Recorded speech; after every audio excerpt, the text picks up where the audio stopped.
we turn to Michael Graham, creative director for MediaDC, which does publish the Washington Examiner and Weekly Standard. Michael, as always, it's a better Friday for your presence. Thanks for being here, pal. The policy differences of which we just heard in Nancy's piece between Mr. Trump and his cabinet nominees, as we saw laid out in the various hearings this week. Glass half full, a good thing?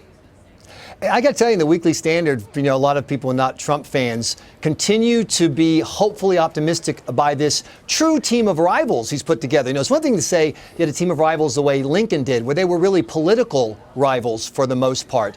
Donald Trump apparently is very comfortable working with people who he disagrees with. And on, for example, the issue of NATO, there's a case being made that the NATO member states have not done their part, that the American taxpayers have carried too much, that their force sizes in these countries are so small they can't do the work they would need to do. And you could argue that Trump's play is to threaten to disband it in order to get these people to pay up. But man, it makes a lot of Americans feel a lot better knowing that you've got solid supporters of NATO, like General Mattis, like Congressman Pompeo, right there at Donald Trump's elbow. It would also seem, however, Michael, that another explanation could simply be that as we saw during the campaign with Mr. Trump, who would flip-flop on positions sometimes in the same sentence, that it may not be so much that the nominees are at odds with their soon-to-be boss as it is that he has very few clear policy positions in the first place. Yeah, I was going to say, you can't accuse a guy of flip-flopping from a position when he doesn't really have one. So that's not, I don't know if that's a fair measurement. But I think I've seen an interesting trend from the nominees so far.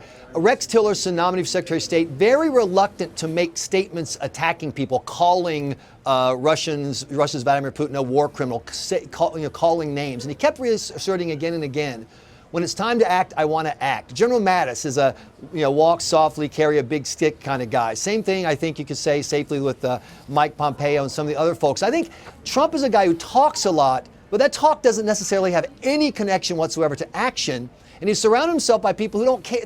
They've watched Obama give speeches for 8 years, and they've watched what happened in Syria. They watched what happened in Crimea and how well speeches work. And they've said, you know what? We may talk less, but we may act more. I felt that way watching General Mattis's hearing, perhaps even Mike Pompeo's hearing to be CIA director.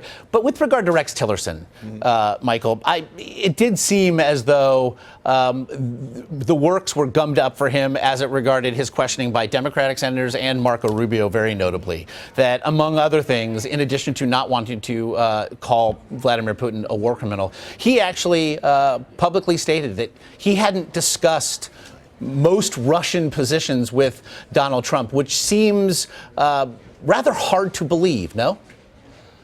Under normal circumstances, I would roll my eyes and go, yeah, right. But it's Donald Trump. And so who knows? We're in a total different world here, Josh. And so I don't know what to tell you. Have they not? And then what Trump would say this week, how would that relate to when he's president? But can I interrupt for a second, by the way, Josh? Yeah. So that you and I can do a mutual shout out to our friend Major Garrett, who's heartbroken over San Diego Chargers leaving. Major, I just want you to know they survived Ryan Leaf as a first-round draft pick. They can survive this. I just wanted to do that shout-out. Maybe they'll return one day. I want to get to. I also want to point out that it does seem again, and we saw it play out here to a degree, that so many of Donald Trump's nominees to the various departments they would lead seem to be seemingly at odds with the very missions of the departments they would lead. Another discussion for another time. How significant the Inspector General, we learn, of the Department of Justice will be looking into the FBI's handling, and specifically that of Director James Comey's handling of the reopening, if you will, into Hillary Clinton's email, that investigation. How significant is it, in the timing specifically?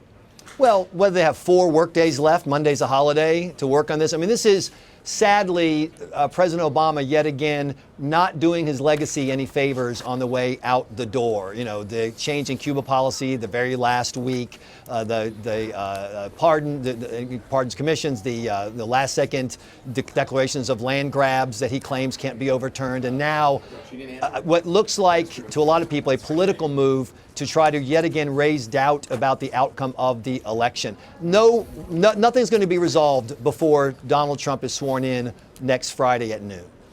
Michael Graham, as always, we do thank you, and it bears mentioning that with the Rams' recent return to Los Angeles, the Rams and Chargers taking up stakes there in L.A., it still might be argued that the Raiders are, in fact, the city's favorite NFL team. So lots to work out there for Major and so many others. Michael Graham, thank you so much. Thank you.